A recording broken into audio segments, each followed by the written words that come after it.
आज की ये कहानी आपके दिल को छू लेगी। ये कहानी है दर्द, त्याग और सच्चे ईमान की। बात उस वक्त की है जब बीबी फातिमा रजी की जिंदगी मुश्किलों से भरी हुई थी। रमजान का महीना था, रोजे रखे जा रहे थे, मगर घर में खाने का एक दाना तक नहीं था। हजरत अली रजी काम पर निकले थे मगर कमाई हाथ में नहीं आई थी।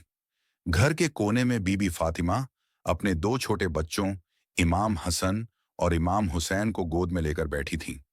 बच्चों की मासूम आंखों में भूख की चुभन साफ दिख रही थी।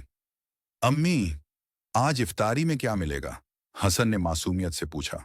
फातिमा की आंखें भर आईं, हाथ बच्चों के सिर पर फेरा और मुस्कुराकर कहा, बेटा, अल्लाह से दुआ करो, वो सब देता है।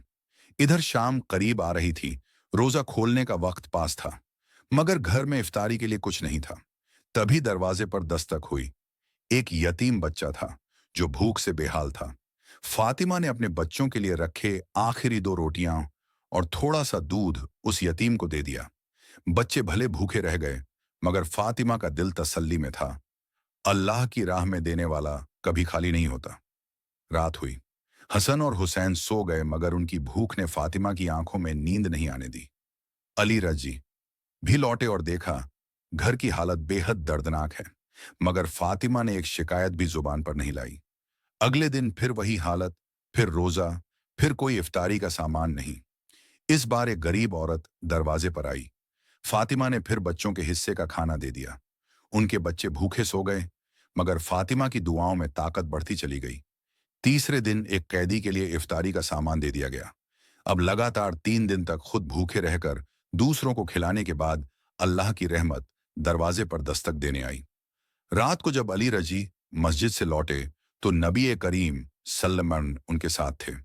नबी सल्लल्लाहु ने फातिमा को देखकर मुस्कुराते हुए कहा, ए फातिमा, अल्लाह तुम्हारी कुर्बानी से खुश है।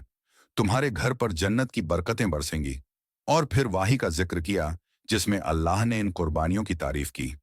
अब कहानी गहराती चली जाती है। हसन और हुसैन बड़े हो रहे थे, मगर घर की गरीबी कम नहीं हो रही थी।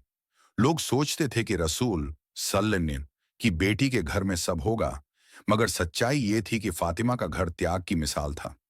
एक दिन जब हसन बीमार पड़े, फातिमा की आंखों से आंसू झरझर गिर रहे थे। खुद के लिए दवा नहीं, मगर बेटे के लिए हर मुमकिन कोशिश कर रही थी। अली रजी दौड़ दौड़कर शहर से हकीम लाते, मगर घर की हालत देखकर लोग चुप हो जाते थे। फातिमा रातों को जागकर अल्लाह से दुआ करती थीं, ए अल्लाह, मेरे बच्चों को सेहत दे, चाहे मुझे भले ही तकलीफ दे। कहानी का क्लाइमैक्स। एक दिन मदीना में बहुत बड़ा काफिला आया। लोगों ने देखा कि उसमें सोना, चांदी, कपड़े सब था। वो सब रसूल सल्लल्लाहु के पास लाया गया ताकि सही लोगों में बांटा जाए।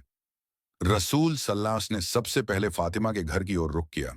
बेटी फातिमा, ये अल्लाह की तरफ से तुम्हारे लिए है, नबी सल्लल्लाहु ने कहा। मगर फातिमा ने मुस्कुराकर जवाब दिया, ए मेरे प्यारे अब्बा, मैंने जो दिया वो अल्लाह की राह में था, और अब जो मिल रहा है वो उसकी रहमत है। मुझे ये सब नहीं चाहिए, बस मेरी औलाद का ईमान सही सलामत रहे।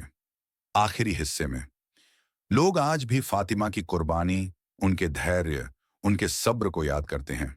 वो सिर्फ रसूल सल्लल्लाहु अलैहि वसल्लम की बेटी नहीं थी, बल्कि इस्लाम में औरत की सबसे ऊंची मिसाल थी। जब भी कोई मुसलमान मुश्किल में हो, वो फातिमा की दुआएं याद करता है। उनके घर में जो भूख थी, वो हमें सिखाती है कि असली दौलत पेट भरने की नहीं, दिल भरने की होती है।